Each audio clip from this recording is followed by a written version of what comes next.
புனித வாரமாம் தவக்காலத்தின் 17ஆம் நாள். தவக்கால சிந்தனையில் இன்று நான் உங்களோடு பகிர்ந்து கொள்ள விரும்புவது உலக ரீதியாக, அதற்கு மாறாக இயேசு கிறிஸ்துவினுடைய வாழ்வு.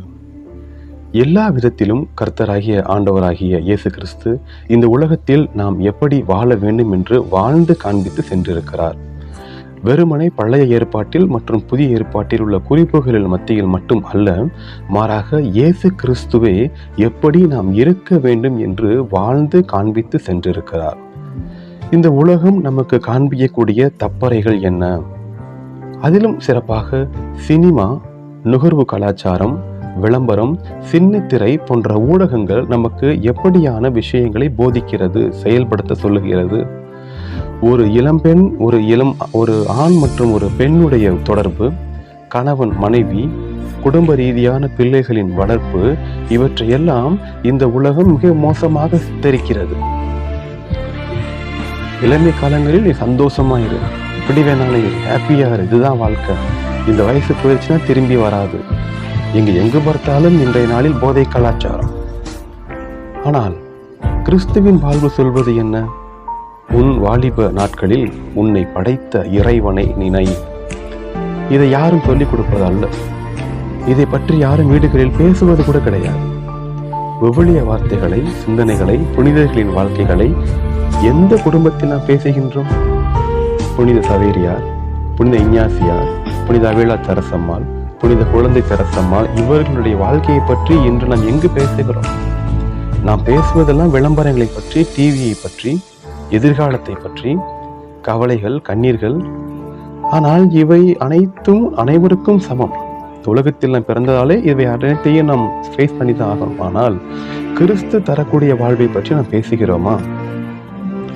நீதிமொழிகள் 19:14 எடுத்து நாம் வாசிக்கின்றோமே, வழிபலி சொத்துகளும் உலக ஆடம்பரங்களும் தந்தையிடத்திலிருந்து வருகிறது, ஆனால் நல்ல மனைவி என்பவள் இறைவன் அளிக்கும் ஈவு, இறைவன் அளிக்கும் கொடை. ஒரு குடும்பத்தில் ஒரு மனைவியானவள் ஒரு திராட்சை மரத்தை போல, ஒரு முந்திரி மரத்தை போல போன்றவள். குழந்தைகளை என்னிடத்தில் வரவிடுங்கள், அவர்களை தடுக்க வேண்டாம். உன் வாலிப நாட்களில் உன்னை படைத்த இறைவனை நினை என்று சொல்லிக் கொடுப்பதல்ல. ரிவெஞ்ச் கல்ச்சர் இன்னைக்கு எங்க பார்த்தாலும் பழிக்கு பழி. அன்பை பற்றி யாரும் போதிப்பது கிடையாது, பேசுவது கூட கிடையாது.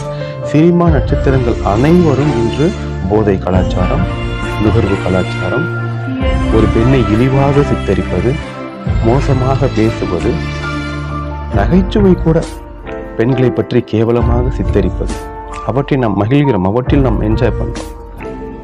இன்று குழந்தைகளுக்கு எதிரான எவ்வளவு வன்புகழ்ச்சி, கேடான வாழ்க்கை முறைகள். சாதாரணமா ஒரு ஆண் பெண் வெளியே சென்று வீடு திரும்ப முடியவில்லை. இதற்கு மிக முக்கியமான காரணம் இயேசு கற்றுக் கொடுத்த வாழ்வை விட்டுவிட்டு இந்த உலக ரீதியான வாழ்க்கைக்கு நாம் செல்லுகிறோம். கலாத்தியரில் கூட தூய ஆவியின் கொடைகளாக இறைவன் சொல்லுவது அன்பு, மகிழ்ச்சி, சமாதானம், பொறுமை, தயவு, நற்குணம், விசுவாசம், சாந்தம், சுய கட்டுப்பாடு.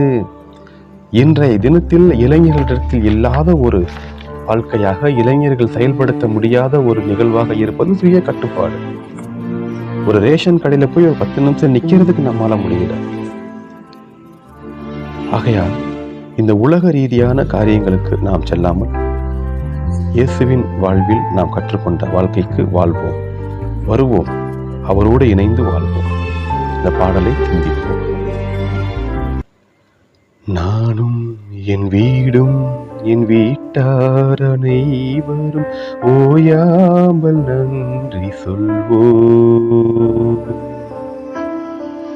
ஒரு கரு போல காத்தீரே நன்றி, என்னை சிதையாமல் சுமந்தீரே நன்றி. கரு போல காத்தீரே நன்றி, என்னை சிதையாமல் சுமந்தீரே நன்றி. எபினேசரே, எபினேசரே, இந்நாள் வரை சுமந்தவர்